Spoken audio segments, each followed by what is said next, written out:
Olá, boa tarde. Em nome da Abracam, agradeço a presença de todos por nos prestigiar em mais um evento. Hoje teremos o prazer em participar de uma discussão de extrema importância sobre um assunto que é urgente e que sempre se manterá atual. Por abranger a consciência coletiva das empresas em relação aos fatores sociais e ambientais. O nosso evento trará à tona aspectos sobre os desafios da ISG para o mercado financeiro. Para abrilhantar o nosso evento, contamos com os seguintes convidados: professor Dr. André Castro Carvalho, bacharel, mestre e doutor em Direito pela Universidade de São Paulo. A sua tese recebeu um prêmio da CAPES pela sua excelente qualidade. É professor de pós-graduação e de educação executiva em diversas escolas de negócios. Foi eleito por 2 vezes vice-presidente do Instituto Brasileiro de Direito e Ética Empresarial. Atua há mais de 18 anos no mercado e possui diversas certificações internacionais. Além do professor Dr. André, nós também temos a presença do senhor José Espínola Negro, executivo de compliance com vasta experiência em empresas nacionais e internacionais, atuando em multinacionais e de empresas de grande porte. Ele atua com prevenção a fraudes, investigações internas, políticas institucionais e treinamentos. É especializado em direito ambiental, compliance, anticorrupção, financeiro e proteção de dados. Hoje, ele atua como Compliance Officer da Fram Capital.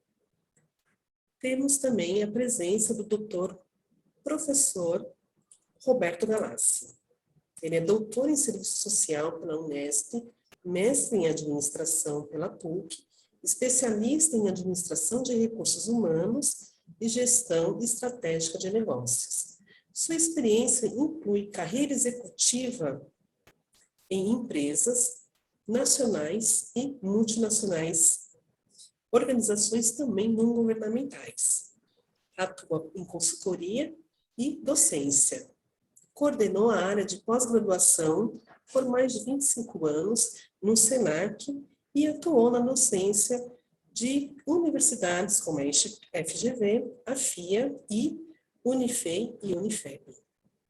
O nosso moderador, Dr. Nelson Rodrigues, ex-chefe adjunto do Departamento de Supervisão de Conduta do Banco Central do Brasil. Trabalhou por aproximadamente 30 anos, exerceu, dentre outros cargos, comissionados como chefe adjunto do Departamento de Supervisão de Conduta, chefe adjunto do Departamento de Prevenção a Ilícitos Financeiros e de atendimento de demandas de informações do sistema financeiro, supervisão de câmbio e capitais internacionais. E atualmente é consultor da Advanced Corretora de Câmbio. Temos um grande time de profissionais de extrema relevância no mercado e que vai compartilhar conosco um pouco de seus conhecimentos e vivências. Passo a palavra ao Dr. Nelson Rodrigues, ao qual irá moderar essa mesa de discussão por meio de tantos profissionais. Muito obrigada a todos, obrigada a vocês, convidados. Boa tarde, obrigado, Regina. Aliás, obrigado à Abracam, né, por esse convite, esse orgulhoso convite, aqui desde a Kelly, a Amanda, a Regina e todos os demais que ajudaram nesse evento, e aos meus colegas de mesa, né? Papo gostoso, papo alegre, papo tranquilo. Zé Antônio, Roberto, André, obrigado pela acolhida de vocês aí. Espero que vocês tenham paciência comigo um pouquinho.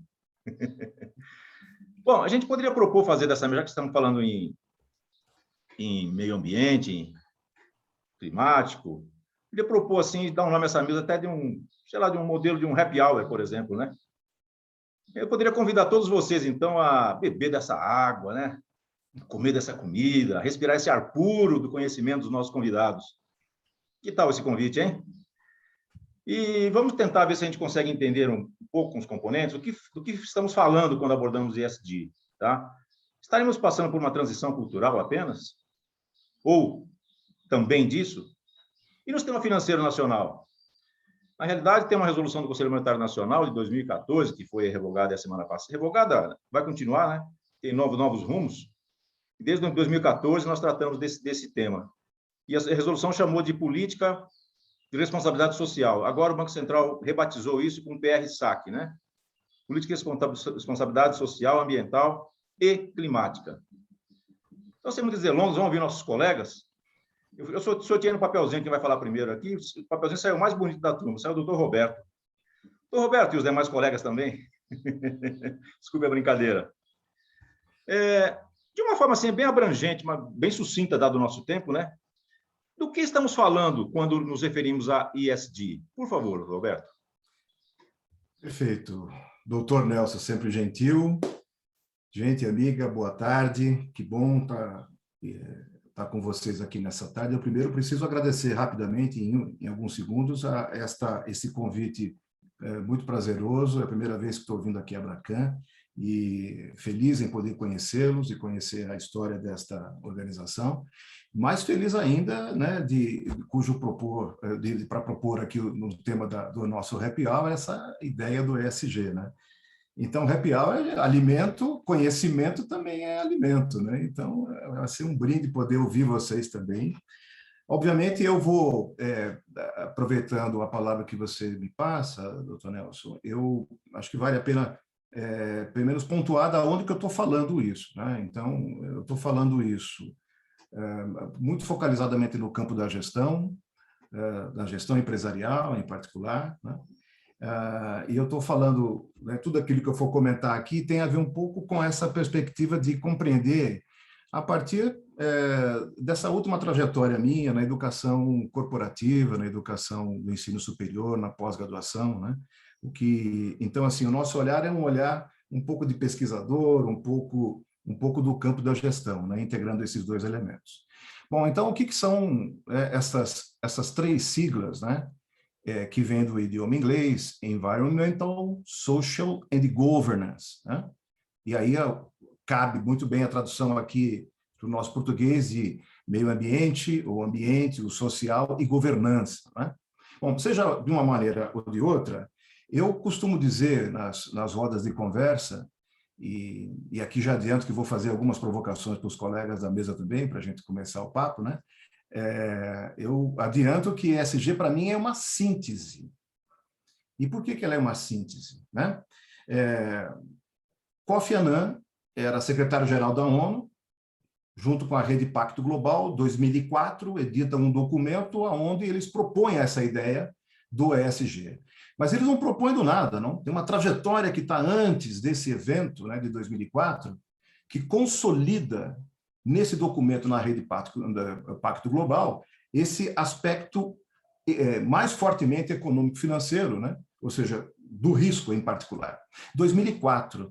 Hoje é 27 de setembro de 2021. Né? O que aconteceu de lá para cá?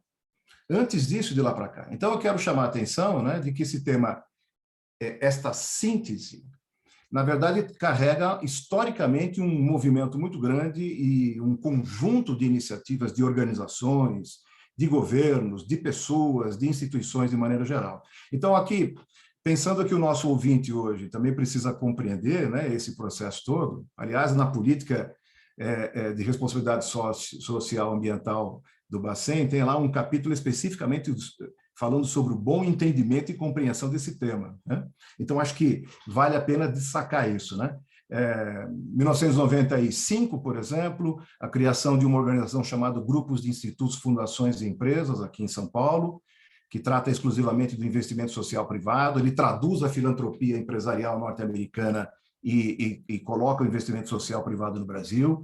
Em 1997, duas organizações nascem: Conselho Empresarial Brasileiro para o Desenvolvimento Sustentável, sediado no Rio de Janeiro, e o Instituto Ethos de Empresas e Responsabilidade Social, aqui em São Paulo, né? Logo mais, no ano seguinte, 2000, um consultor britânico chamado John Elkington, com um livro canibais de garfo e faca, cunha a expressão do triple bottom line, ou seja, das 3 dimensões, social, ambiental e econômico. E a propositura aí era necessário que eles se convergissem, né? Que eles conversassem sobre isso, né? Depois vieram os ODMs, os Objetivos do Desenvolvimento para o Desenvolvimento. Mais à frente, em 2015, entra os Objetivos do Desenvolvimento Sustentável, chamada Agenda 2030, que está, inclusive, na política do Bacen, né, nesse sentido. Mas em 2009, e aqui eu quero localizar, 2019, melhor falando, né, Fórum Econômico Mundial elege o tema do desenvolvimento sustentável como, né, eixo central.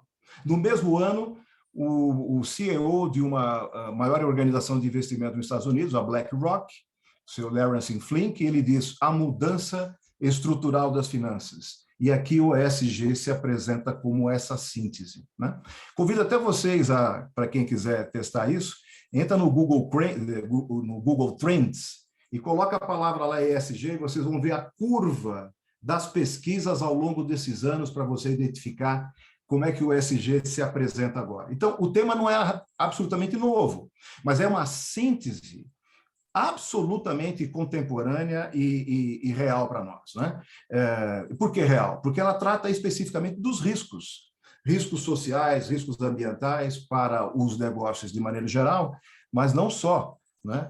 Para a sociedade, para a empresa e para o Estado, né? Mas ele traz uma perspectiva de compreensão de gestão de negócios que é muito diferente, né? Ou seja, a gente aprendeu até hoje, né, a determinação dos shareholders, né? Ou seja, é o principal capitalista, o principal acionista que define o conjunto de políticas e que ocorre dentro da organização, né? Mas a empresa que busca a sustentabilidade, ela está orientada pela ideia de stakeholders, ou seja, pela ideia de escutar os interesses de um conjunto muito mais amplo de interesses que gravita em torno dessa organização. Isso é uma mudança de cultura de gestão de grande magnitude. E aí eu faço, por último, aqui a minha última provocação nesse primeiro bloco para a gente começar a conversar. Sustentabilidade. Não é? ESG e sustentabilidade, por vezes, se apresentam como sinônimos: responsabilidade social corporativa, responsabilidade social empresarial, responsabilidade socioambiental. Tem uma constelação aqui de siglas, todas convergem, tem uma convergência muito grande.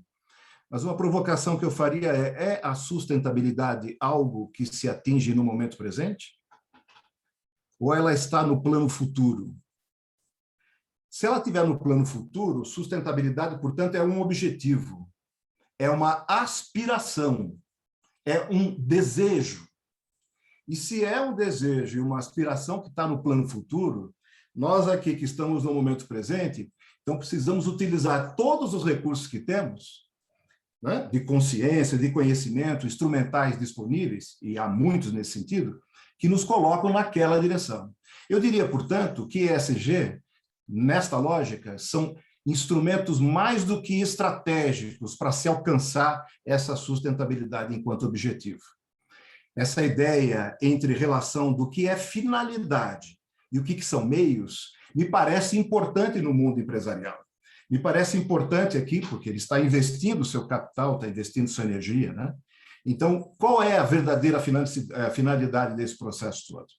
Se a sustentabilidade, portanto, está lá no futuro, não dá para a gente usar a sustentabilidade hoje como uma coisa aqui para nós, para parecer bom, né? Para melhorar o nosso produto. Isso é válido, mas não necessariamente sustentabilidade deve ser vista dessa maneira.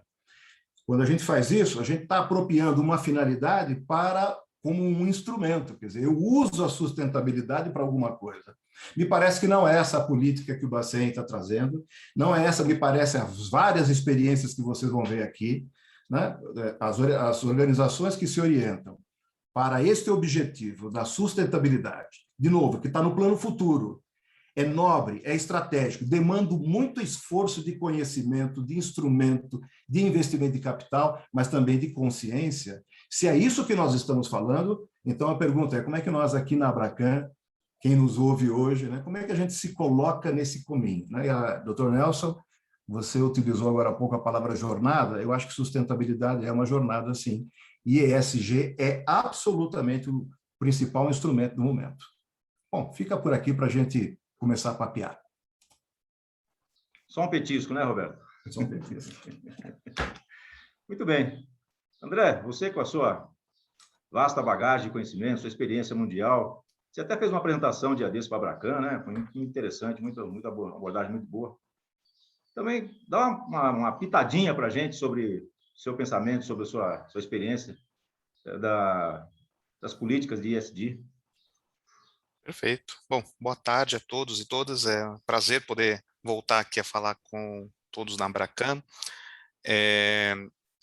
Pegando o gancho, né, eu acho que o Roberto destacou muito bem, né, o conceito de sustentabilidade empresarial, que hoje a gente precisa pensar no longo prazo, e eu vejo nas aulas também, que acabo tendo atividade docente, e é muito comum a gente discutir como as marcas internacionais estão se reposicionando, né? A gente trabalha com vários cases de empresas multinacionais. Eu acho que as multinacionais acabam sendo, vamos dizer assim, as vanguardistas nesses movimentos, digamos, que atinjam o mundo como um todo, principalmente pelo fato de elas se inserirem em mercados distintos, né? E você precisa adaptar, né, o seu modo de ação de acordo com o contexto, né? Como tem a célebre frase do Peter Drucker, né, que a cultura come a estratégia no café da manhã, né? Então, essas questões culturais às vezes são bem interessantes, que eu acho que vai um pouco no gancho que o Nelson comentou, né? Eu tive oportunidade de participar de alguns projetos em países que, na verdade, poucos brasileiros acabam tendo contato. Então, um exemplo foi Bangladesh, né, que foi um projeto muito interessante, e é um país que tem realmente muita preocupação em tentar mudar a imagem, né, a imagem de que é apenas vamos dizer assim, um país de fabricação de roupas, né, a baixo custo, com uso de mão de obra em condições às vezes não, ou muitas vezes, não às vezes, muitas vezes em condição não satisfatória ou degradante. E eu percebi, né, nessa experiência que eu estava trabalhando com uma instituição financeira internacional, né, como havia essa preocupação de como o mundo enxergar um país que ficou com uma certa fama, né, nesse sentido, e como mudar essa fama. Então, como a gente pode perceber, não se trata às vezes de um modismo, né, como alguns falam, mas quando que realmente isso vai acabar, né? Não existe quando vai acabar, né? Na verdade, é o que eu sempre falo, é um movimento contínuo, né? Como hoje as empresas estão estruturando áreas de ESG, né? A gente tem nos projetos alguns clientes que estão sendo demandados, né? Como com ações específicas, o que antes não era tão comum. Hoje praticamente não só o setor financeiro tem demandando, mas vem demandando, né, por conta da regulação, como o Nelson colocou desde 2014, mas a gente tem visto outros setores que estão expostos também a esse risco, então tem demandando da sua cadeia de valor, né, e isso gera um círculo, é um ciclo vicioso, né, virtuoso, perdão, um ciclo virtuoso em que a grande multinacional indaga a grande empresa brasileira, que indaga a pequena empresa, que vai indagando os seus prestadores de serviços, e aí vai gerando uma preocupação no mercado, né? A gente acabou de entregar um trabalho bem interessante era um escritório de advocacia que estava estruturando sua política de ESG, né? Então, e aí às vezes a gente pergunta, mas está chegando também na prestação de serviços? E a resposta é sim, né? Ela falou, olha, tenho tido muitas demandas dos meus clientes, então quero implementar, né, algumas medidas que também comportem aqui dentro da nossa estrutura, porque afinal a gente é um conjunto de pessoas que prestam serviços intelectuais, então também tem algumas ações que eu talvez não consiga fazer, E essa ação meio tailor-made, né, que a gente fala, é o que faz com que ESG não seja algo só de grandes empresas, né? Você tem hoje iniciativas que qualquer organização pode implementar, né? Então, esse movimento que vem das grandes multinacionais, como eu comentei lá, fazendo o gancho do comentário, desde Bangladesh, ali, esse episódio, e vai chegando ali naquela pequena empresa no Brasil, né? Isso mostra como é algo que veio para ficar. Então, não significa dizer que isso vai acabar daqui a 5, 10 anos, isso é algo permanente, é como eu sempre brinco com os clientes, é como se você fosse estruturar um departamento de contabilidade na sua empresa. Você não vai falar, daqui a 5 anos eu não vou ter mais departamento de contabilidade. Não faz muito sentido. Então, essa primeira desmistificação é importante, né? Não é um amontoado de papel, não é um amontoado de palavras, né? Mas sim ações contínuas e efetivas que vão ser necessárias e que sejam acompanhadas ao longo do tempo. Então, acho que como esse teaser inicial aqui do nosso bate-papo, eu queria, são esses pontos que eu queria trazer aqui e devolver para o Nelson aqui para a condução do evento. Ok, muito obrigado, André. Muito boas suas colocações. E eu falei para vocês no começo que fiz um sorteio, começou pelo mais bonito, né? A terceira bolinha saiu porque tem mais cabelo de nós três aqui. Ficou com o Zé Antônio Espínola. Zé Antônio, sua experiência, sua larga experiência em governança, compliance e outros meios, as grandes empresas que você já andou, traga um pouquinho assim da ideia inicial de ESG, assim, na sua vasta experiência, por favor. Pois não. Bom, inicialmente, boa tarde a todos, a todas, e rapidamente agradecendo por mais esse convite da Bracana, pessoa da Amanda e da Regina, e a oportunidade de debater aqui ou participar do Happy Hour com esses professores, onde eu irei muito mais aprender do que tentar levar algum conhecimento, Nelson. Mas, enfim, e também dos próprios participantes aqui dessa mesa redonda, né? Mas fato é que já me chamou a atenção a colocação do Roberto, com a qual eu compartilho, que sim, a gente está vivendo uma jornada de transformação no mundo corporativo, ao tratar de ESG. Né? A ESG, aquela retórica sendo conjunto de estratégias, de políticas, de práticas corporativas, isso tudo é muito bonito, mas fato é que precisamos quebrar aí paradigmas, né? E gerar amplos impactos na forma como as empresas operam e se relacionam com os próprios funcionários, com os parceiros de negócios, governo e sociedade aí de uma forma geral. Né? Uma grande empresa de consultoria e auditoria no ano passado publicou o resultado de uma pesquisa onde 89% dos empresários entrevistados, consultados, entendiam que sim, ESG é importante para os negócios. Ok, agora o quanto isso é discurso e o quanto de fato será transformado e construído, vai levar algum tempo para a gente ter uma melhor clareza desse tema. Né?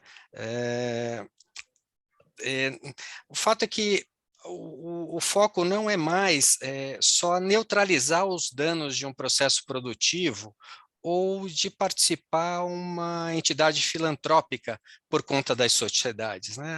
A questão é muito mais ampla, né? A necessidade da gente, ou das sociedades gerarem benefícios, né?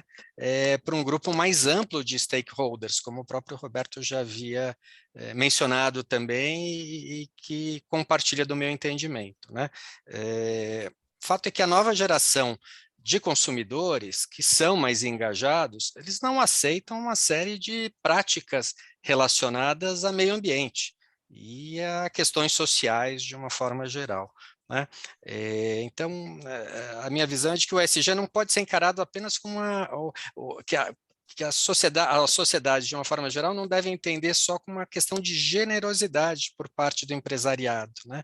Ela representa sim, e aí eu remeto para o futuro também, como foi colocado aqui, é um assunto presente, onde as discussões são sempre procuradas, né, sobre o tema, mas de uma agenda de sustentação para o futuro. né, dos negócios propriamente das sociedades, né. Voltando aí um pouco para a parte de compliance, como você colocou, é o meu foco, eu sou compliance officer, né. Na questão da ESG como compliance, o principal é saber e conhecer o negócio da empresa, né, de que forma ele pode ser afetado por todas essas questões, ou essas 3 questões, a questão ambiental, a questão social e de governança, de uma forma geral. Obviamente, todas as sociedades têm que estar atentas a isso, né? Mas de você conhecer a sociedade para a qual você representa, né? Já existe um foco em relação a ESG ou é embrionário, né? Em sendo embrionário, e tratamos aqui como um tema novo, não tão novo, mas de uma forma geral, como há pouco tempo atrás falávamos da Lei Geral de Proteção de Dados, que era novo e hoje é uma realidade, está aí, né? ESG vai pelo mesmo caminho, no meu entendimento, né? Então, aí voltado para o compliance, né? Qual o papel que o compliance poderia ter e ajudar na governança ou na sociedade sobre esse tema, né?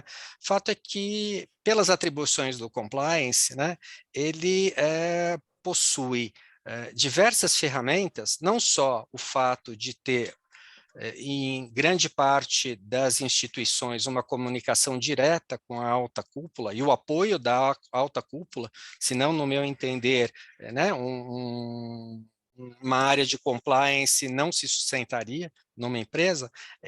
O compliance tem ferramentas que poderão contribuir e muito com o desenvolvimento desse tema. Então, se a gente pegar como exemplos aqui a parte de treinamentos dos funcionários e dos parceiros comerciais, a parte da gestão das denúncias apresentadas no hotline ou no canal de denúncias. Hoje também são temas correntes, questão de assédio moral, de assédio sexual, né? De que forma a empresa dá essa tratativa, o risk assessment, né? A regra de riscos, a matriz de riscos, como é tratado cada risco, né? E, consequentemente, as due diligence feitas para as contrapartes, para os fornecedores, para os parceiros, né, para os consorciados, no caso de licitações, por exemplo, nos próprios clientes, seja quando a gente fala em instituições financeiras, né? Então, me parece fundamental aí, não que tenha necessariamente que estar atrelado à área de compliance, mas se estivermos num período embrionário numa instituição, é uma área, sim, que pode ajudar em muito, né? Eu trago como exemplo o caso voltado aí para as instituições financeiras, né? O exemplo do BSBB, né? Que tem uma diretora executiva de compliance que engloba o assunto do ESG, né? Que, consequentemente, tem reporte como compliance, Chief Compliance Officer, reporte direto ao CEO da empresa, né, com poder de influência e com o compromisso da manutenção de programas duradouros em relação aos temas, né? Então, neste exemplo, a gente tem aí o compliance atuante em temas de ESG. Mais uma vez, não que isso seja necessariamente vinculativo, né?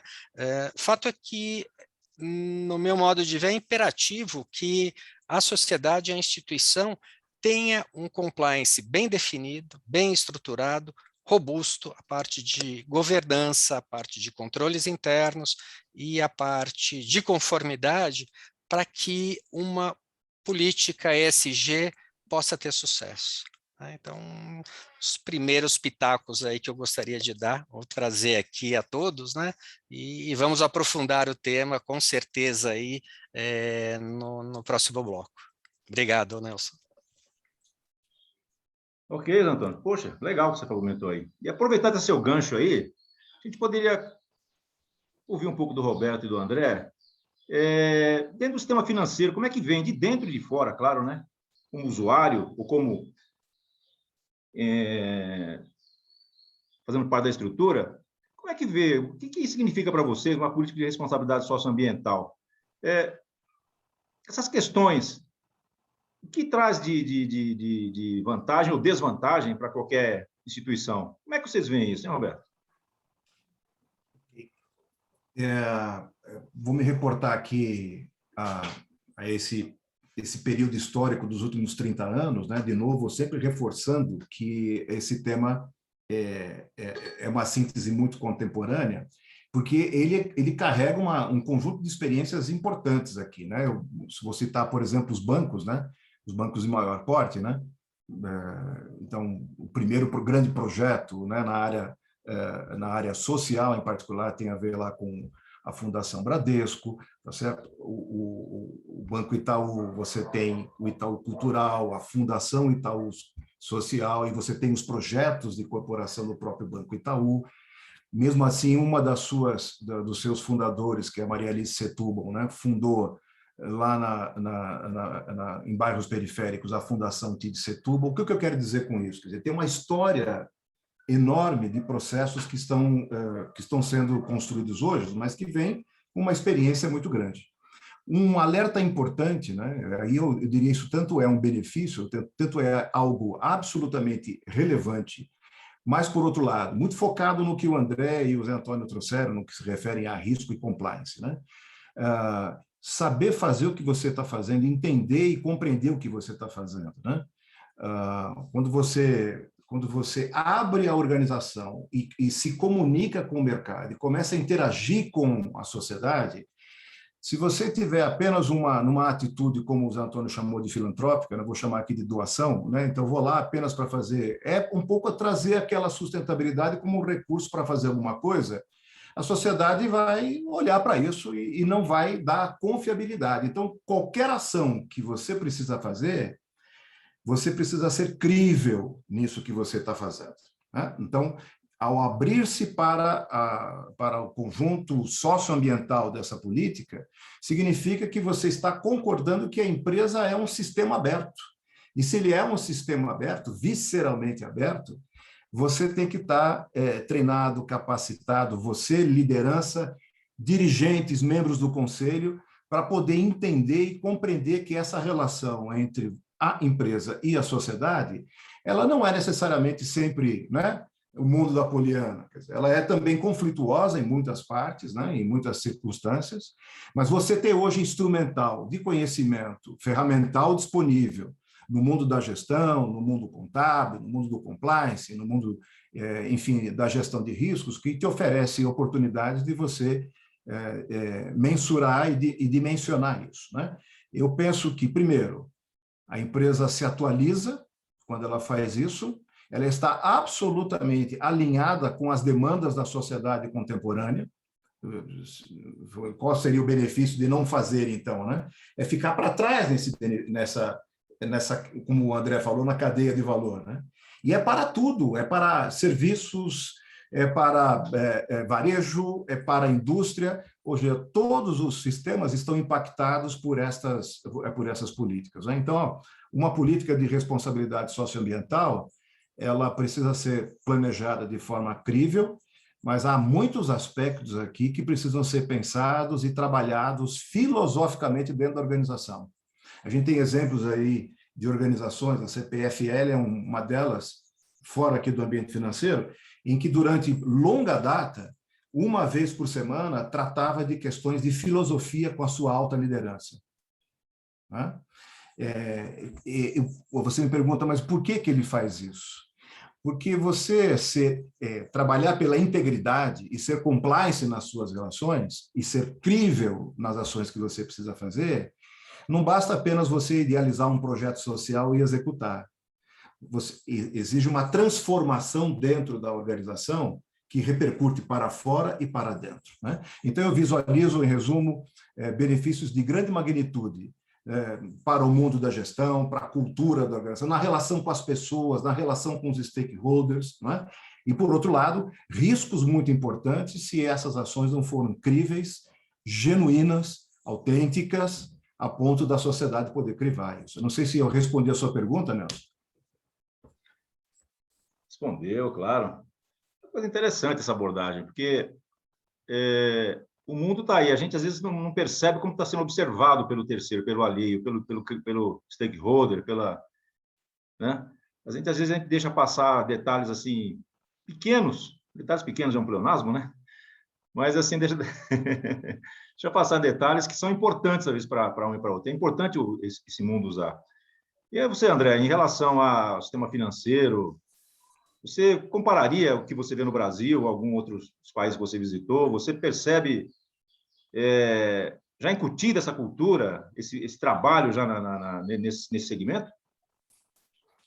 Então, o setor financeiro, eu acho que ele é o mais avançado na discussão, né, por conta da própria 4327, né, que normatizou, né, essa necessidade e agora houve uma reformulação, né, por 3 resoluções do Conselho Monetário Nacional, né, a 4943, a 4946, né, a 4945. Então,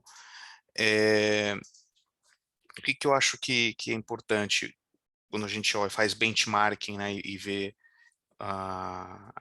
como o setor financeiro trata o tema, né, com relação aos setores, porque o setor financeiro ele interage com todos os setores da economia, né, não tem como, né, nas linhas de crédito, qualquer tipo de relacionamento que você tem, então ele se expõe muito, né, então ele se expõe a que alguns negócios acabem sendo mais suscetíveis a riscos de ESG, e isso gera também um risco reputacional, né? Fora o risco legal, como o Roberto comentou, né? Hoje você tem um problema reputacional grande, porque como o Warren Buffett diz, né, são 15 anos para construir uma reputação e 5 minutos para perdê-la.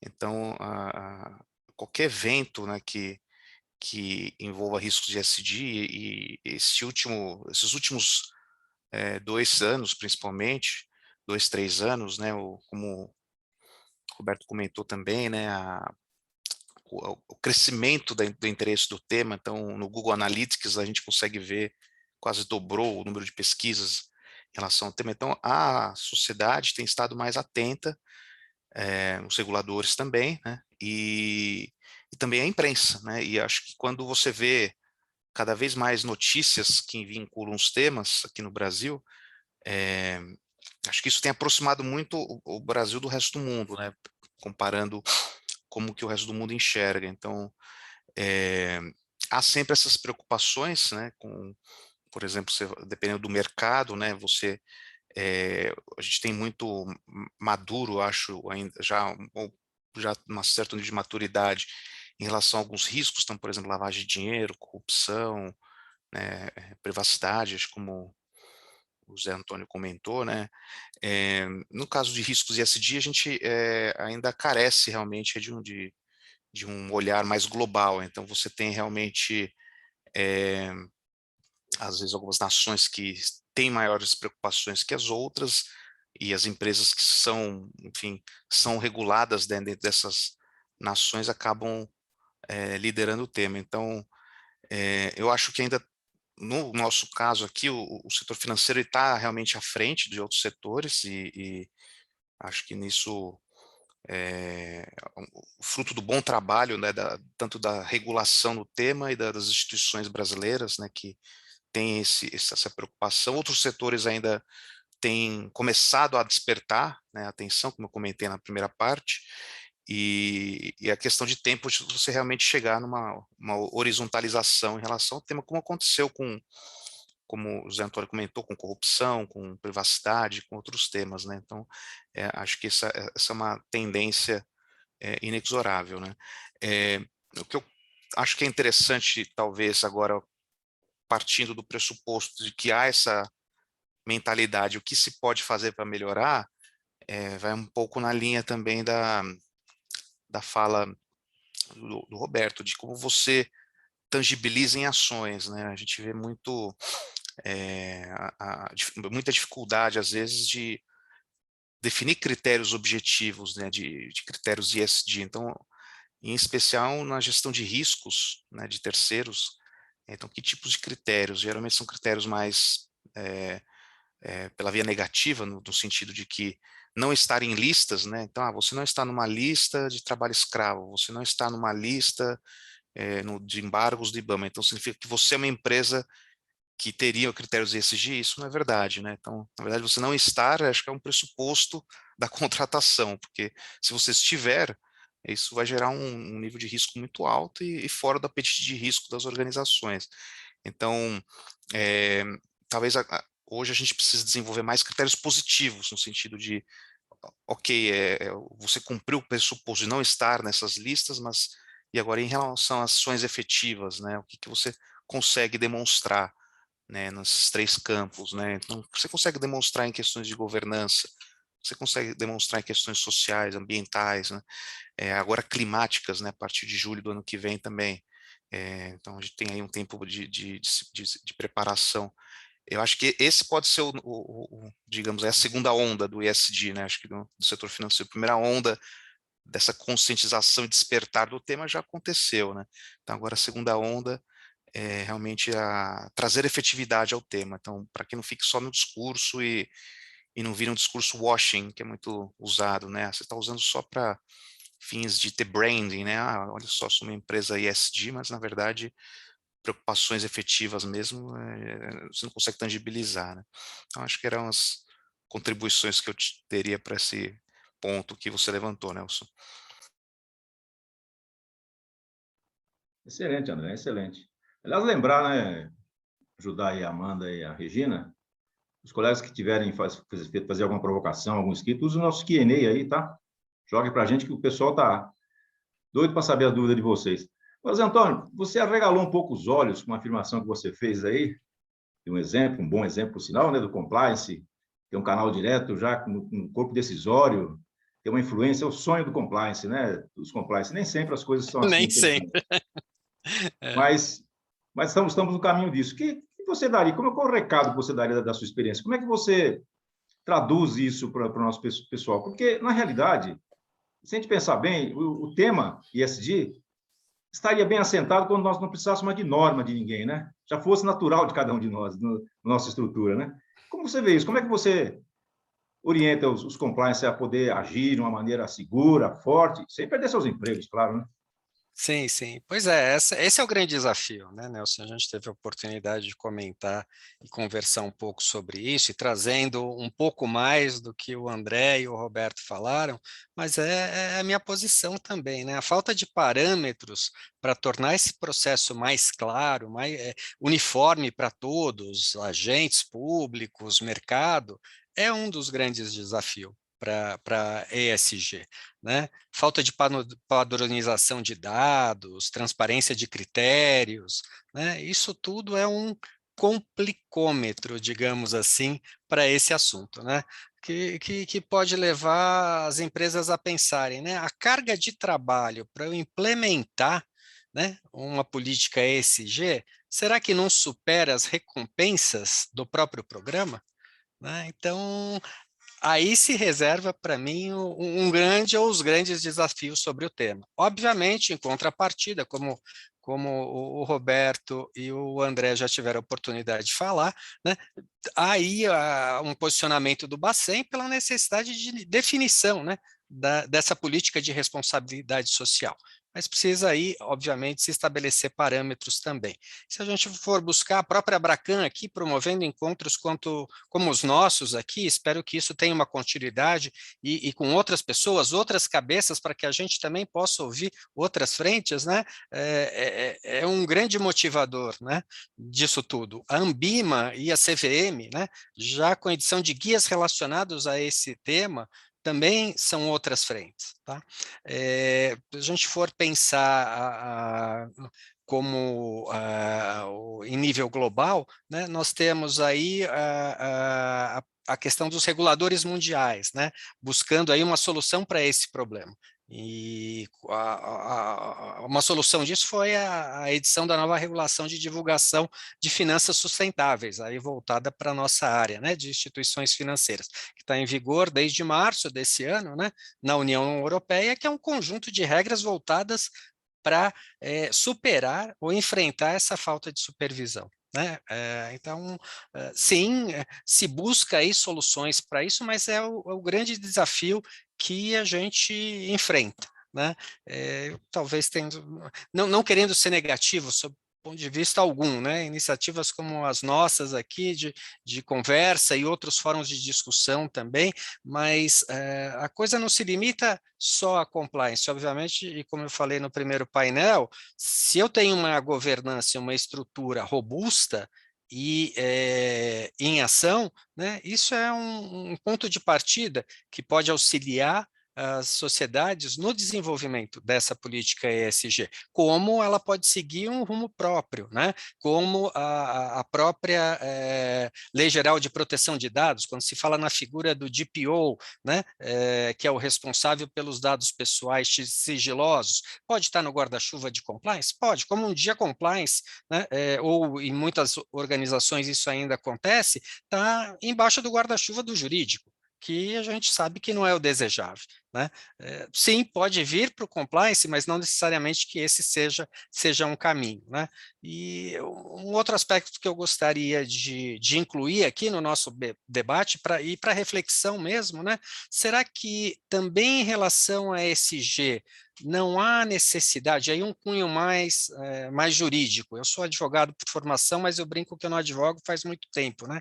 Da mesma forma em que utilizamos cláusulas específicas para atender a lei anticorrupção brasileira, ou FCPA americano, ou UK britânico, né? A lei brasileira de 2013, com cláusulas específicas ou itens específicos relacionados à corrupção, e agora mais recentemente, com relação à LGPD, será que a ESG também não mereceria uma atenção sob esse aspecto?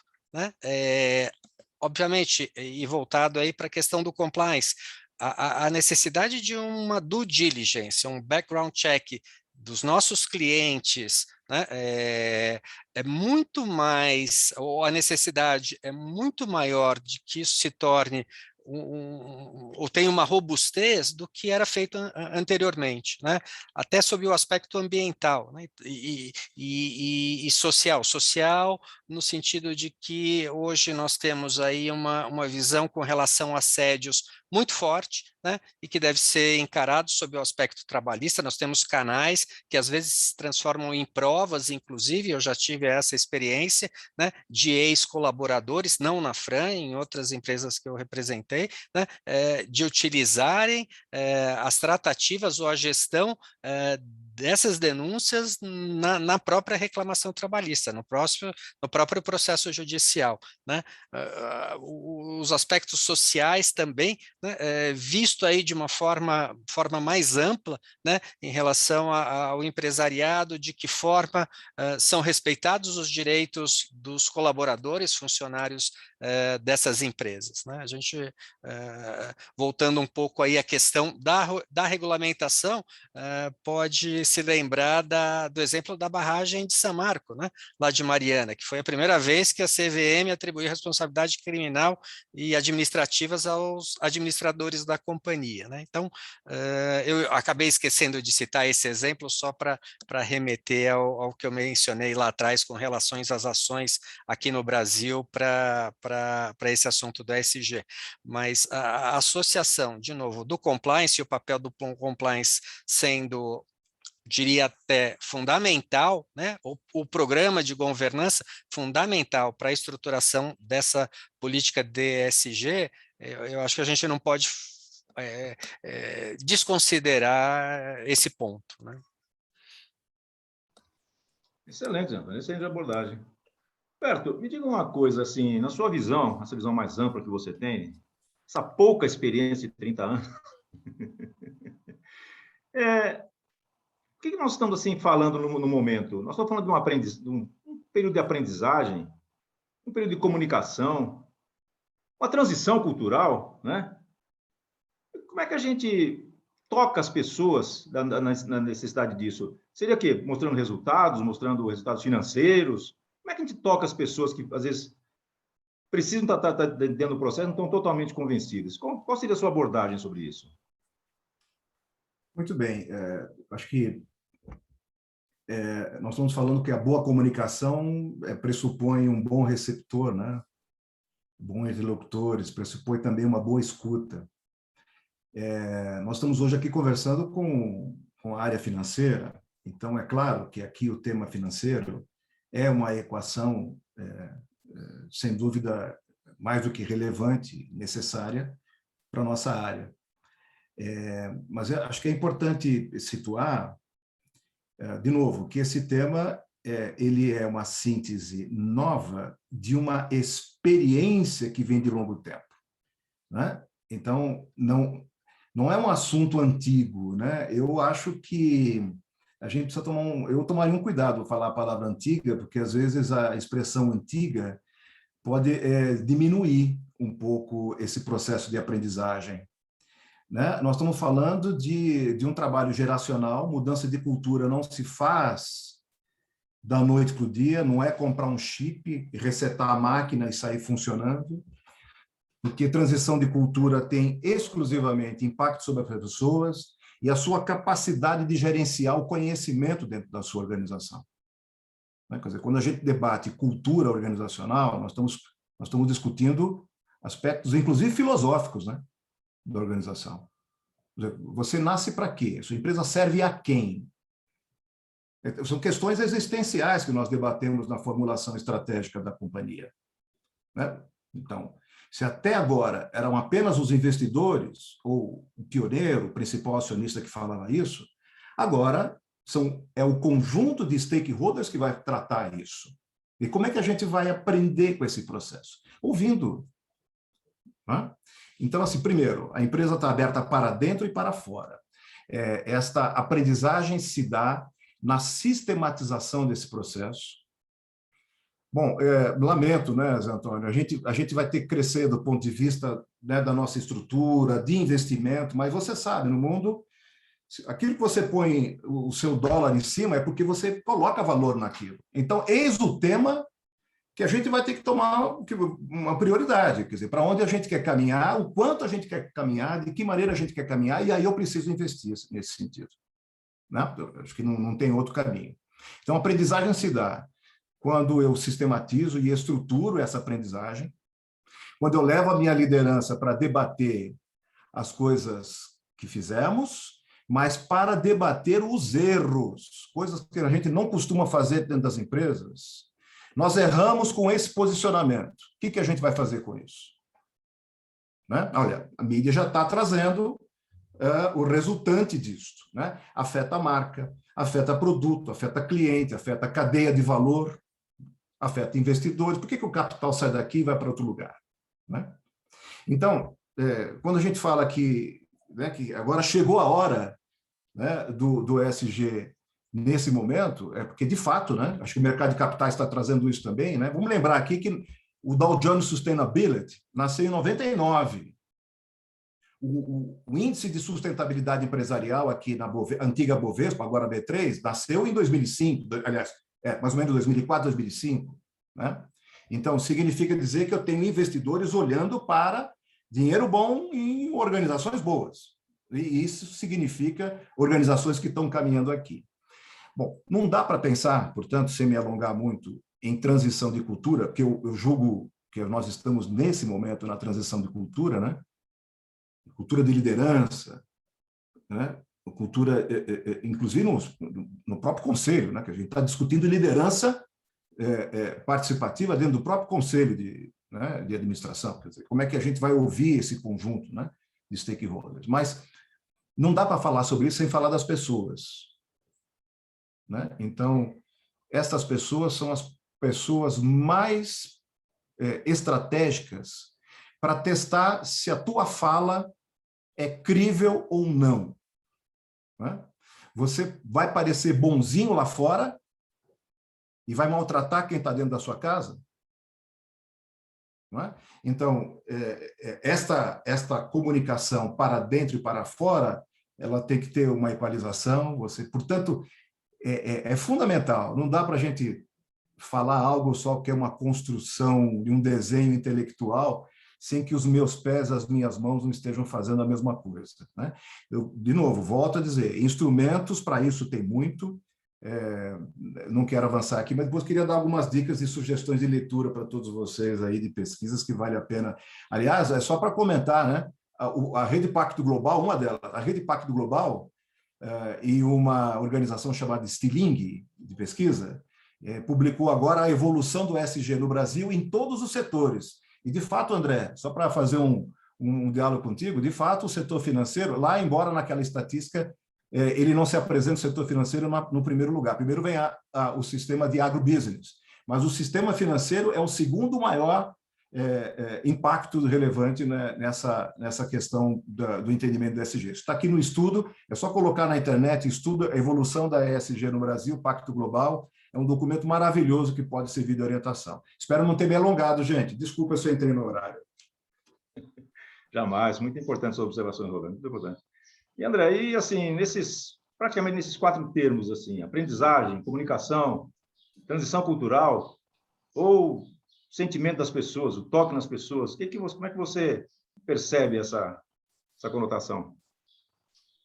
Esse é um ponto, a fala final do Roberto é muito oportuna, até aproveitando o gancho de recomendações de bibliografia, a gente teve o prazer de editar um livro, de publicar um livro este ano pela Thomson Reuters, chamado Cultura Organizacional e Compliance.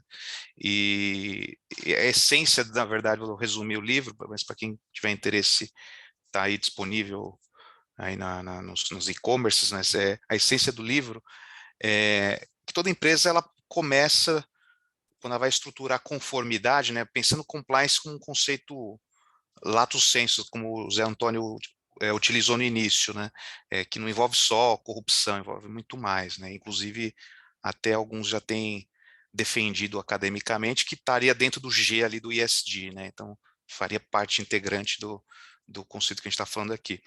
Mas quando você cria uma cultura de conformidade, isso é uma cultura também de conformidade, no final das contas, de garantir que realmente políticas que foram implementadas estejam sendo cumpridas e que as pessoas também tenham incutidas, né, no seu dia a dia esse novo agir, né? Então, geralmente a empresa passa por uma fase que a gente chama de formal, então ela vai do assine aqui, né? Então, aquela preocupação extrema de querer, assine que você declara X, Y, Z, sob pena da lei, sob todas as restrições possíveis, né? Então, isso é muito comum. A empresa acaba de implementar um sistema de gestão, podemos chamar aí lato sensu ESG, e ela vai querer isso das pessoas, né? Esse comprometimento por escrito, mas esse comprometimento por escrito, ele é na verdade, um formalismo, né?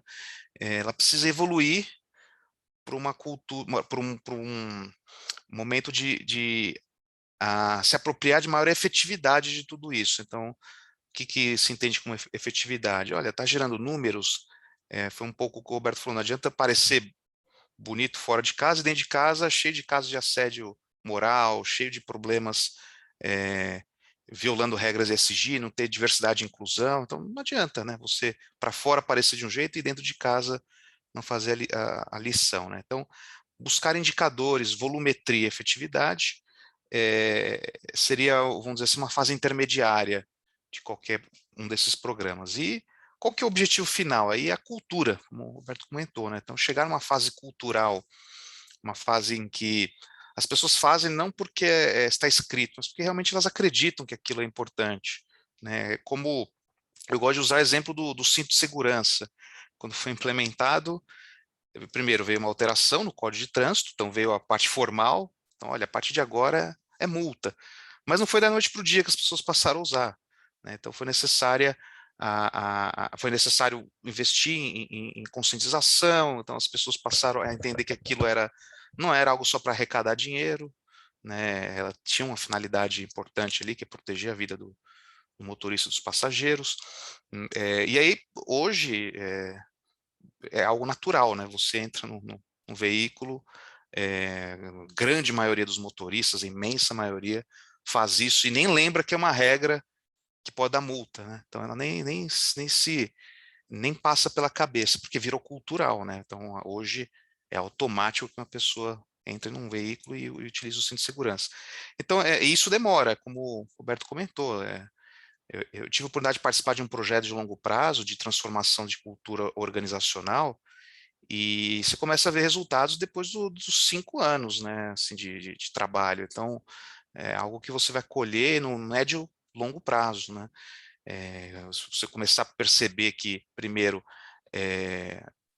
há uma cultura interna, as pessoas que começaram a entrar na empresa, na instituição, passam a ter mais aderência a isso também, porque 5 anos é um prazo em que tem muita mudança, né? Hoje em dia, nas organizações, as pessoas costumam girar, vamos dizer assim, mais rápido, né? Então, em 5 anos você já tem, às vezes, até áreas, o departamento inteiro mudou em determinada empresa, então é o período que você tem pessoas já entrando com essa nova filosofia, e aí os resultados começam a aparecer. E isso não é também somente com questões de recrutamento, mas aí entra a comunicação e treinamento. Então, é muito importante a organização investir nisso, né? Comunicação ostensiva, né? Ontem mesmo eu estava num almoço, aí a pessoa trabalha numa grande instituição financeira, né? Ela falou, lembro de você, porque eu vejo suas postagens sobre LGPD, e a minha instituição ela colocou o wallpaper falando sobre proteção de dados. Eu falei, legal, você já está entrando na sua cabeça, né, que esse tema é importante, nem é a área dela, né? A pessoa trabalha lá com equity research, né, não é a área, conformidade na área dela.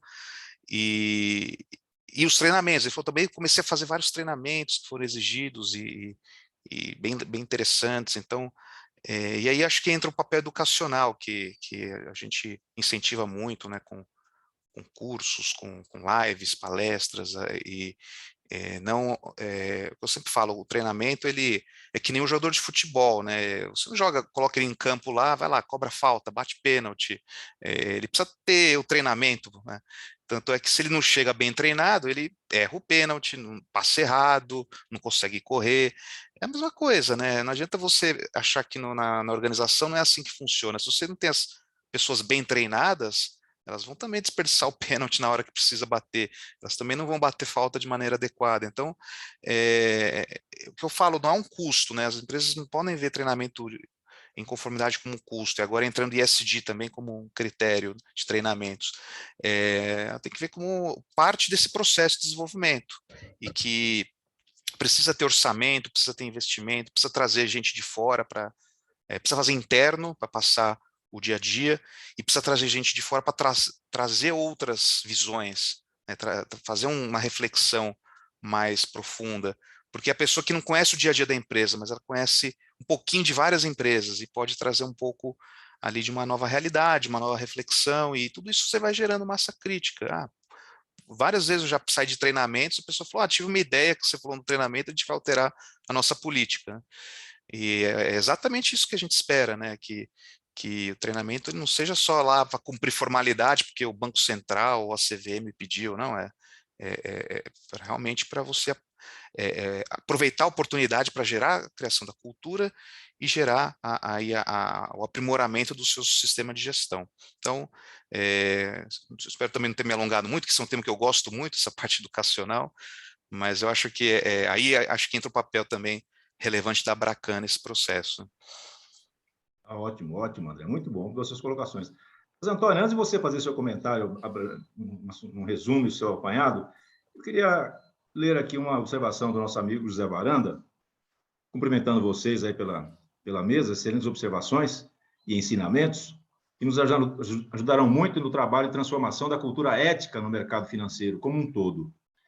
Entendo que a sigla ESG poderia ser traduzida como gestão ética, uma vez que, embora seja importante enfatizar os aspectos ambientais e sociais, eles estão plenamente contidos na prática de uma cultura ética pela organização. O que você acha, Antônio? Eu acho que veio ao encontro de tudo isso que a gente vem falando na última hora e pouco, né? Eu fiquei muito satisfeito de ouvir meus antecessores falarem bastante a palavra treinamento, né? Que não é associada, obviamente, à compliance, mas é o caminho, né? Conscientização e treinamento.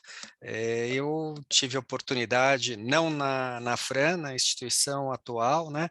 Mas de rever alguns treinamentos e no sentido de levar, e aí eu estou falando de fábrica, de pessoal que trabalha em fábrica, de pessoal que trabalha em ground, que aí no caso é uma empresa aérea, né, que às vezes não tem essa oportunidade ou essa visão ou de poder ouvir sobre esse tema, e a importância que a prática no dia a dia, pessoal, na casa dela, vai refletir num treinamento ou num aprendizado em relação à ética, governança e a questões sociais, obviamente. Tudo que a gente está vendo aí nos últimos dias, com mudanças climáticas, etc. Então, o que eu busquei naquela oportunidade, com sucesso, foi engajar ou embutir nos colaboradores que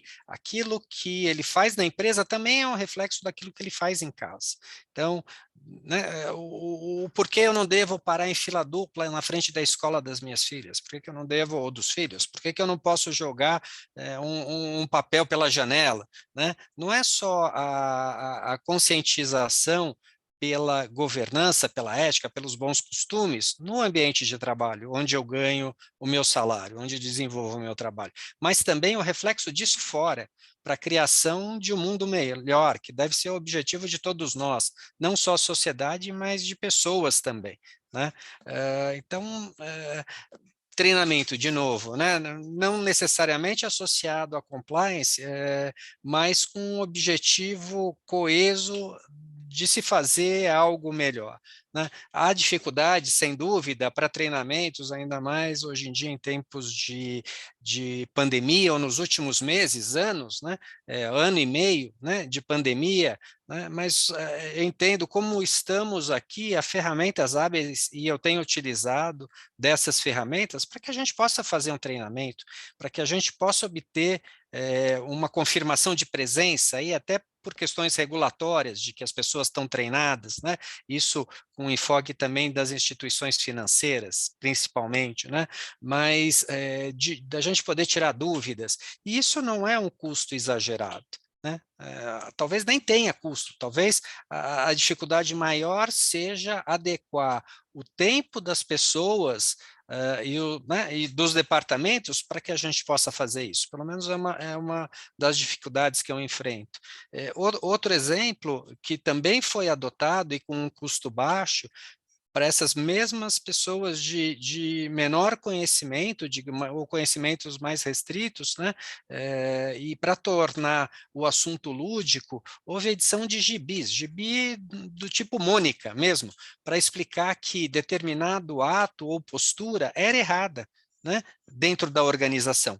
E que dessa forma a gente conseguiu atrair e atingir um grande público, né, dos funcionários. Né? Imaginando aí numa empresa aérea a extensão que isso leva. Né? E aí nas várias línguas, em espanhol, em inglês, para poder atingir a todos os locais de atuação da empresa. Né? Então, essas, não sei se eu atendo aí a resposta do nosso colega, mas, e fico aberto aí para outros comentários, outros esclarecimentos, mas dessa forma que eu vejo. Acho que esse é o caminho, não só de novo, né? Eu como compliance officer talvez esteja puxando aí bastante para compliance, mas eu acho que a regra é a mesma. Né? A gente fala em política ESG como um negócio novo, talvez com um pensamento, será que isso vai pegar? Né? Se a gente remeter, e eu posso falar aqui com propriedade, não sei, o André, que talvez seja mais novo que eu, mas nós tivemos uma época, há muitos anos atrás, em que se falava do Código de Defesa do Consumidor. Né? Mas isso aqui é uma lei que foi criada para não pegar, esse termo é muito usual, né? Eu ouvi muito isso com questões ambientais, que é só um parênteses aí, a questão ambiental, né? A gente tem muitos normativos municipais, estaduais, federais, e não tem uma coesão aí da aplicabilidade de todos eles. Né? Mas, enfim, será que, como o Código Consumidor, lei anticorrupção, era outra. Poxa, mas uma lei anticorrupção, mas isso aqui no Brasil, isso aqui que foi criado, mas não vai pegar, né? E o Código de Defesa do Consumidor a gente tem aí nas bancadas, né, de todas as lojas como obrigação, né, de todos os estabelecimentos. Lei anticorrupção é cláusula hoje em contratos, em processos licitatórios, né, due diligence, que são ou suscitam essa obrigatoriedade, e eu vejo como o ESG caminhando para o mesmo lado, né? Como uma obrigatoriedade no futuro. Como eu coloquei anteriormente, acredito que as regras, né, de gestão precisam ser melhor definidas, né? Mas é um caminho sem volta. Não vejo de outra forma, Nelson. Puxa, excelente, Antônio, excelente. E para acrescentar mais um detalhezinho aí, Roberto, você foi assim elogiado aí pelo Varanda, né? Pelo alto padrão que nós estamos mantendo no evento aqui, falando da ética, né? Incorporando o nosso conceito de ética como ética. O Fábio Françoso, lá da Advance Corretora, faz algumas colocações, eu vou para a terceira que ele fez. Esse processo todo, já que o Zé Antônio comentou sobre a pandemia de Covid, vocês acreditam que essa pandemia pode ter impulsionado o ESG, na opinião de cada um de vocês? Acho que esse evento, né, que mexeu com muitas pessoas, pode ter colaborado ou retrocedido no ESG? Retrocedido jamais. Desculpe, gente, eu já entrei aqui na frente falando, hein, queridos amigos? Já fui direto. Perdão. Você mesmo, é mais bonito. É você mesmo, né? Eu perdi aqui delicadeza, vocês. Vocês são muito gentis. Absolutamente não. É claro que a pandemia causou impacto em todos. Né? Então, você pode ter sentido, né, uma pequena curva descendente nesse sentido, nesse aspecto. Eu vou comentar, então, para esse colega que nos abrilhanta com a pergunta, né? Procura na Comunitas. Comunitas é uma organização da sociedade civil, ela tem uma pesquisa chamada Benchmarking de Investimento Social Corporativo, né? Editou em novembro do ano passado, né, exclusivamente sobre a questão da pandemia. Então, é responsabilidade socioambiental investimento social privado, e eu disse perdão porque são duas expressões que academicamente a gente trata de maneira diferente.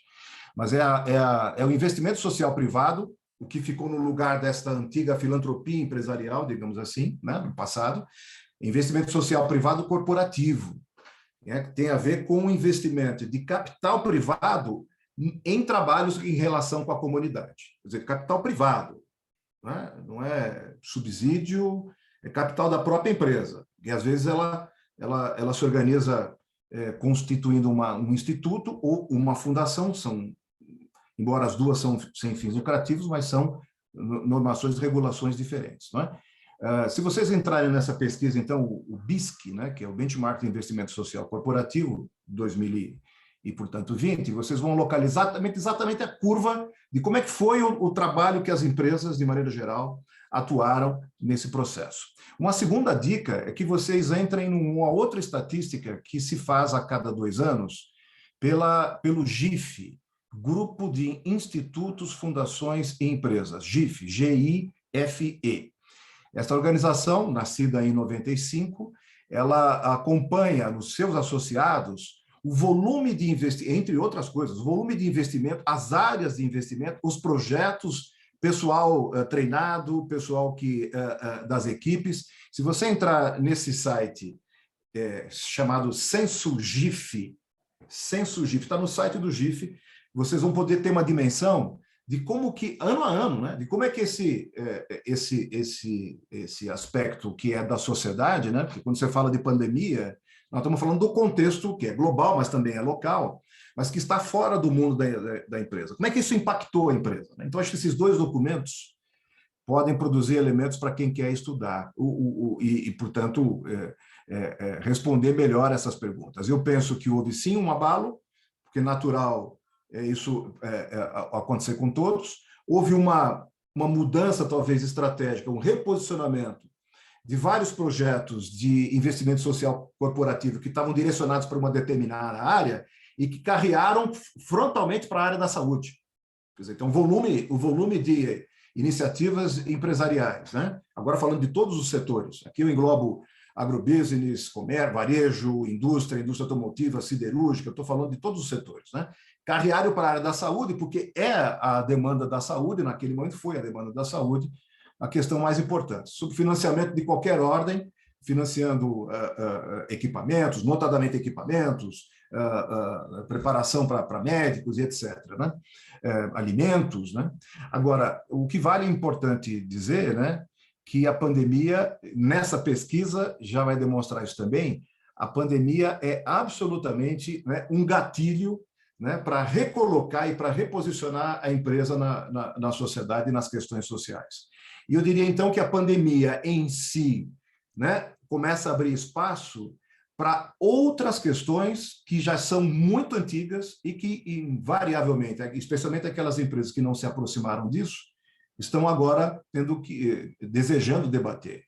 Desigualdade social, direitos humanos, violência de qualquer natureza. Você tem lá um conjunto de empresas, né, que realizam projetos importantes no entorno das suas operações para diminuir, por exemplo, a violência doméstica, né? Quer dizer, quando uma empresa abre numa organização, coloca lá na gestão de pessoas um gerente de diversidade, como está acontecendo, né? Isso significa que está dando um foco para dentro do campo da diversidade. Mas e para do lado de fora, né? Então você tem um conjunto enorme de empresas que estão discutindo políticas públicas no debate sobre desigualdade social, sobre a fome que voltou agora a estar, né, infelizmente, né, lamentavelmente, né, o Brasil reingressou no mapa internacional da fome, né? Então, acho que a pandemia, sim, teve um gatilho importante, teve uma questão importante, mas eu diria aí para o nosso colega que, então, é pandemia, mas a questão climática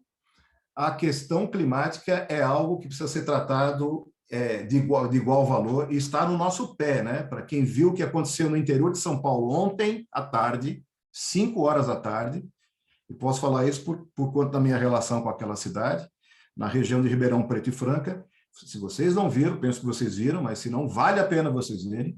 Se não é um exemplo claro de uma questão climática que está mais do que a nossa porta, já nos invadiu.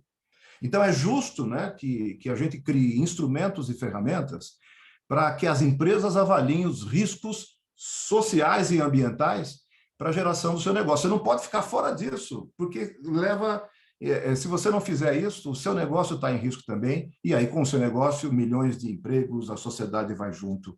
Essa é a grande discussão, né? Então, espero não ter me estendido e também tenha respondido um pouco a pergunta desse nosso colega. Do Fábio Françoso, né? Atendeu, sim. Bom, gente, nós vamos caminhar para os 14 minutos finais aí. Eu vou lançar mais uma provocação feita pelo Fábio aqui, e gostaria que vocês, em máximo 5 minutos, né, dessem seu recado. Esse tema a gente passa a noite inteira conversando aqui, mas não dá, né? E ele coloca o seguinte: a preocupação de levar para as instituições a responsabilidade socioambiental ele usou o termo antiga, né? Em 2010, a ISO 26000 começou a evidenciar para o mercado as empresas que realmente estavam engajadas com o tema. Aliás, a ISO pilotada por um brasileiro, Jorge Cajazeira, né? E hoje, o ESG chega ao setor financeiro com mais peso, com mais força. Vocês acreditam que o tema é antigo e realmente precisava de passos mais efetivos, daí a vinculação ao risco ligado a investimentos? Vou passar a palavra primeiro, então, para o Zé Antônio. Pode ser, Zé? Ou André? André quer falar primeiro, André? Não, pode ser. Pode falar, o André.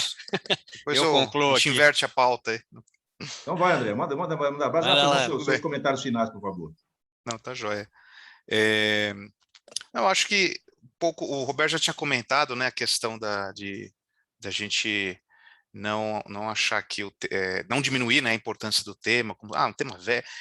Isso é comum, né? Compliance também, quando teve o boom lá com a Lava Jato, aí começam os teóricos, compliance tem desde a época da Guerra Civil dos Estados Unidos, e fica uma discussão um pouco sem sentido, né? Não importa quando começou, claro, para fins históricos é sempre legal saber, é interessante, mas o que importa é entender o momento atual, e acho que ficou evidente, né? A gente discutiu aqui que esse é o tema que veio para ser um tema de prioridade, acho que qualquer agenda de conselho de administração, de diretoria executiva, de qualquer organização.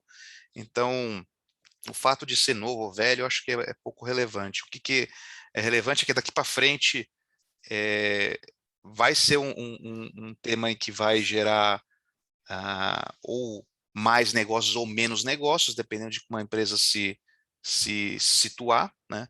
Existirão empresas que realmente acreditam e vão perseguir a pauta, empresas que não acreditam e que vão seguir por uma questão de sobrevivência, como acontece em outros fenômenos, isso é fato.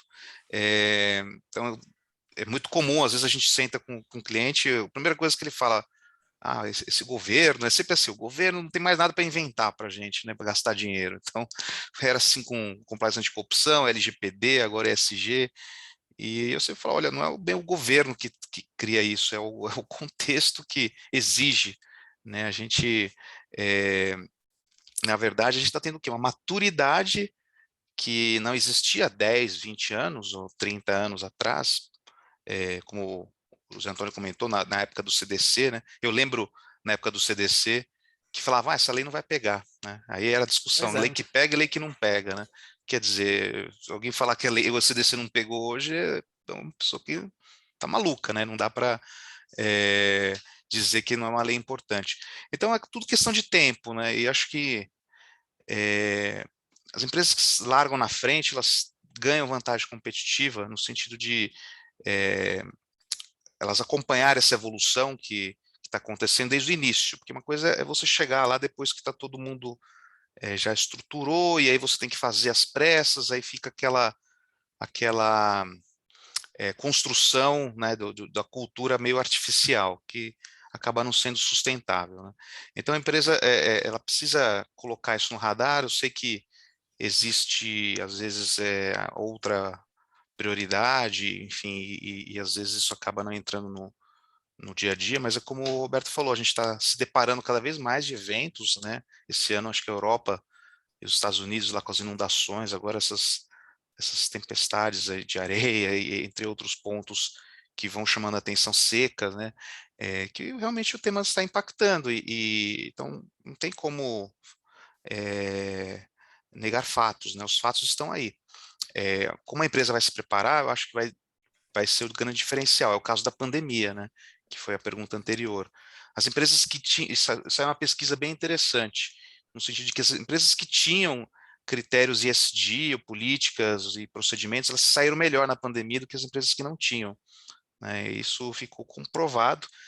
E tem vários cases, né? Eu não gosto de citar, às vezes, o nome de empresa, que pode ser que alguém da empresa esteja nos ouvindo, mas existe um case muito, muito evidente de duas empresas do mesmo segmento, as duas foram afetadas igualmente pela pandemia, uma agiu de uma forma e outra agiu de outra maneira, né?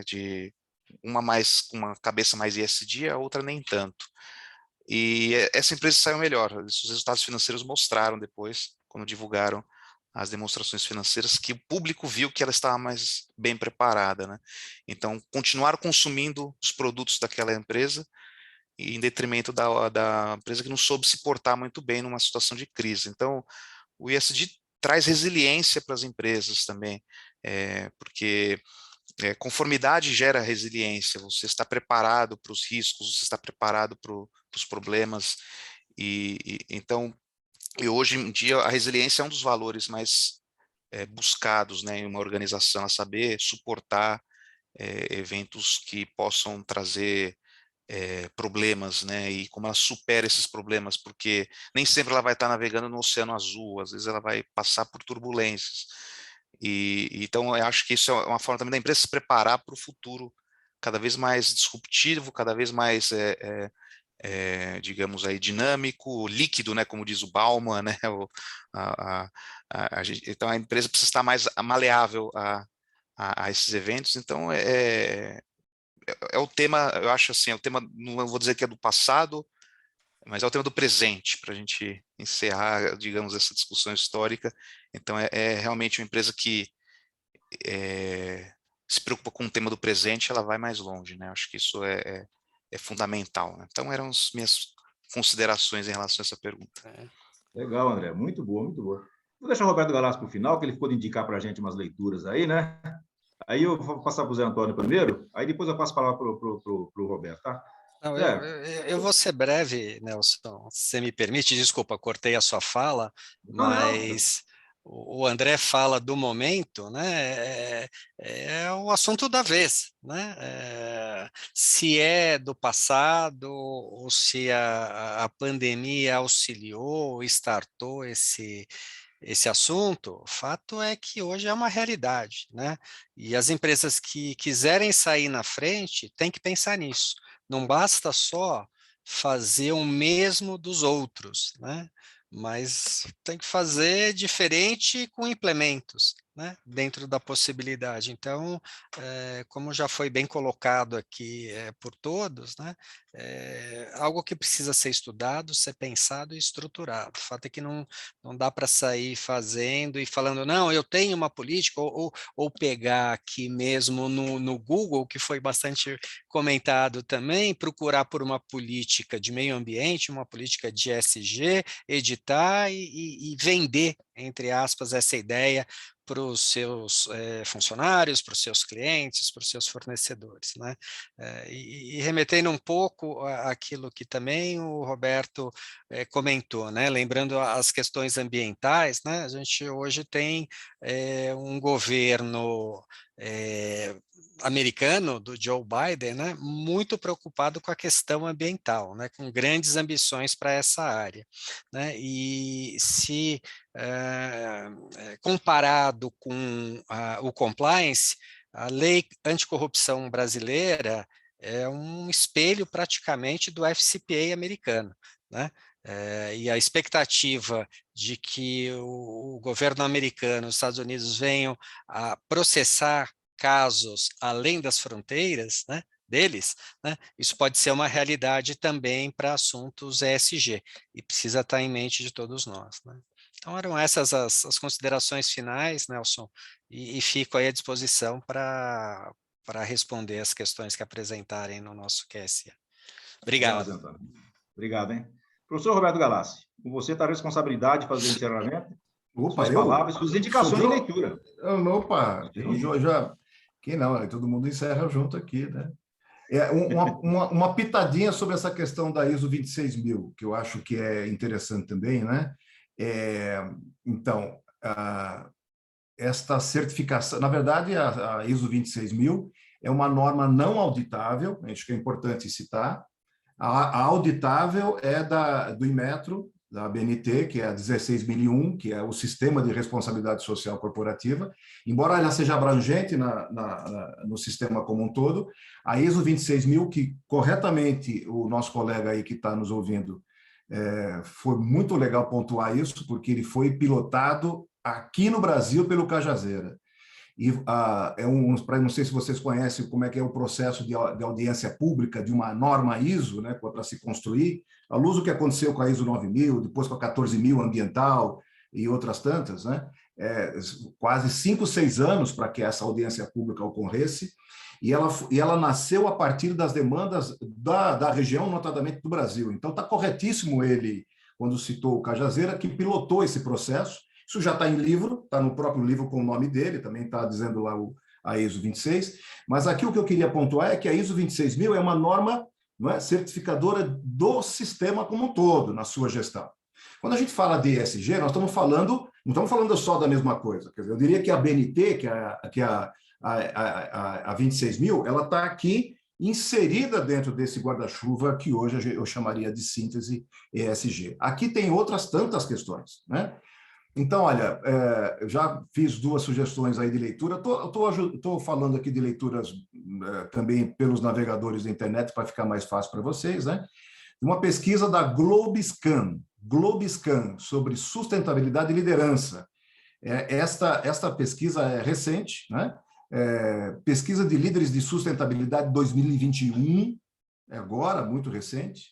Só você colocar no seu navegador Pesquisa de Líderes de Sustentabilidade 2021, da Globescan, e você vai encontrar ali a abrangência desse campo, não só na área de liderança, mas vai tocar também em compliance, vai tocar em em ESG como um todo, né? Então, essa é uma indicação que eu faria de leitura para isso.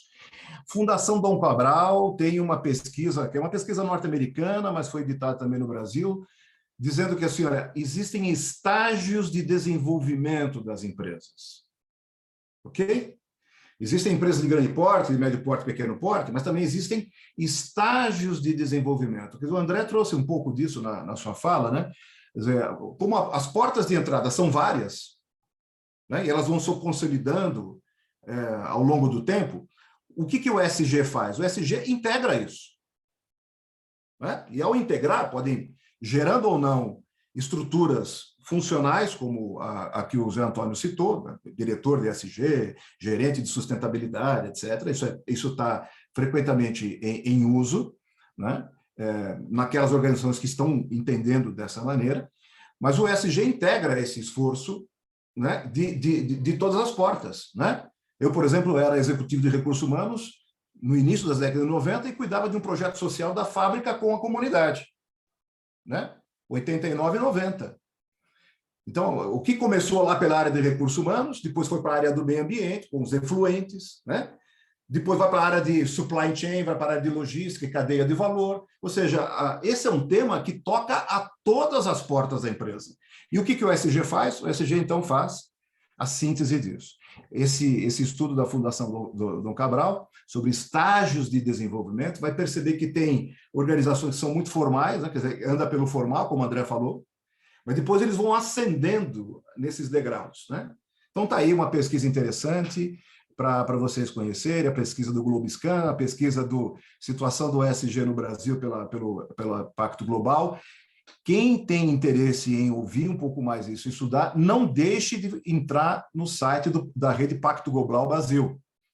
É fundamental você conhecer esse trabalho da Rede Pacto Global. E, por final, porque seria eu citar aqui vários livros, né, também sobre isso, mas eu quero dar prioridade para o livro do André aqui, que já destacou, livros históricos ao longo desse período. Certamente há muitos, mas acho que o destaque que o André fez, parabéns pela obra e desejo pleno êxito aí, que ele alcance muitos e muitos líderes, viu, André? Acho que é importante citar, né, que você vai encontrar na Agenda 2030, é só você clicar, Agenda 2030, todo o esforço, sociedade civil, Estado e corporações e empresas, para a questão dos objetivos de desenvolvimento sustentável. Inclusive, essa norma do Bacen, né, doutor Nelson, cita exatamente esses objetivos do desenvolvimento sustentável. Portanto, a Agenda 2030, para mim, é crucial para que você compreenda, né, em que medida se pretende mobilizar e engajar todos os setores, mas agora eu estou dizendo para o setor financeiro em particular, né, aqueles que já estão, mas aqueles que querem avançar nesse sentido. Vale a pena vocês conhecerem, então, Rede Pacto Brasil, Pacto Global e ODS. Lá dentro dos ODS, você tem lá um capítulo exclusivamente para as empresas. Vale a pena vocês conhecerem ali. Bom, acho que são dicas aqui rápidas e não quero me estender mais. Muitíssimo obrigado.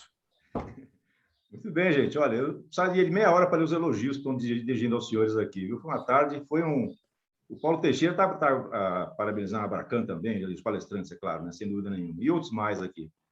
E, assim, se chamamos isso de um happy hour, eu digo para vocês que eu saio com fome e com sede. Parabéns, gente. Olha, estou abismado, estou assim, muito contente de ter participado com vocês nessa discussão. Tem muita coisa para a gente aprender. Parabéns à Abracan, muito obrigado. E eu deixo assim como mensagem final, eu não sei se saudade faz parte da ESG. Mas se não fizer, eu queria deixar registrado uma saudade aqui. Hoje, 27 de setembro, completo 18 anos que perdi papai, Manuel Rodrigues. Papai, para mim, foi um símbolo positivo, alegre, vivo, e é vivo até hoje. Então, se saudade fizer parte do ESG, coloca a saudade no meio, tá? Muito obrigado a todos. Retorno a palavra aí com a Regina. Obrigada. Agradeço imensamente a presença de todos por se disponibilizar em nos assistir. Agradeço principalmente aos painelistas, ao nosso moderador Nelson Rodrigues, pela brilhante apresentação, pelas discussões de extremo conteúdo, de relevância, né, para que as empresas possam se manter competitivas ao mercado, pelo comprometimento de todos os senhores em disponibilizar o melhor conteúdo, né, em relação ao tema abordado. Muito obrigado. Aproveito para informar que a gravação ficará disponível para aqueles que não puderam nos assistir. Obrigada, nos colocamos à disposição. Uma honra recebê-los e esperamos tê-los novamente conosco. Um forte abraço a todos. Obrigado, fiquem bem. Obrigado. Muito obrigado. Eu que Obrigado, agradeço. boa tarde.